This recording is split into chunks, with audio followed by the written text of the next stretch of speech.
சிவாய நம அப்படின்னு ஈஸ்வரனுக்கு 5 எழுத்து, சரவண பவன்னு முருகப்பெருமானுக்கு 6 எழுத்து. சடாக்ஷர் அப்பனை விட 1% அதிகமா இருக்கக்கூடியவர்.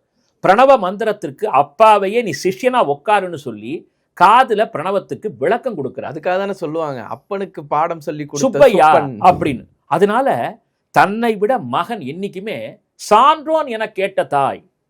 அந்த இடத்துல பாத்தீங்கன்னா சிவனும் பார்வதியும் முருகப்பெருமானுடைய மேன்மையை நினைச்சு அப்படியே ஆச்சரியப்படுறாங்க. கண்டிப்பா. அப்போ அந்த கார்த்திகை மாதத்தில் வரக்கூடிய பௌர்ணமி சிவபெருமானுக்கும் ஏற்ற நாள், முருகப்பெருமானுக்கும் ஏற்ற நாள், ரிஷபத்திலே சந்திரன் வருவதால் அம்பிகைக்கும் ஏற்ற நாள்.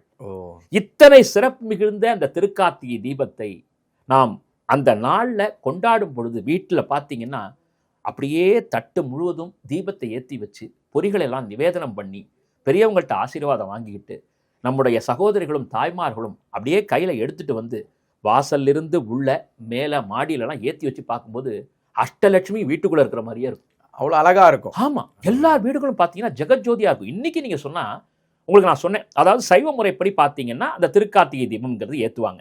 வைணவ முறைப்படி பார்த்தீங்கன்னா ரோகிணின்னு சொல்லக்கூடிய நட்சத்திரம், கார்த்திகைக்கு அப்புறம் ரோகிணி நட்சத்திரம் வருது. அந்த ரோகிணி நட்சத்திரம் அடிப்படையாக வச்சு வைணவர்கள் தங்கள் இல்லங்களில் அதே போன்று தீபத்தையும் ஏற்றுவார்கள். ஏன்னா நமக்கு எல்லாமே வாழ்க்கையில 2, இரவு பகல், இன்பம் துன்பம் அப்படிங்கிற மாதிரி எல்லாமே அப்படி 2-3 நாள் அதை கொண்டாடணும் அப்படிங்கிறதுக்காக இறைவனே நியமித்த கட்டளை எது. அதனால வைஷ்ணவ சம்பிரதாயப்படி அந்த ரோகிணி தீபத்தையும் ஏற்றுவாங்க. இன்னும் சொல்ல போனா எங்க ஊர் ராஜமன்னார் உள்ள பார்த்தீங்கன்னா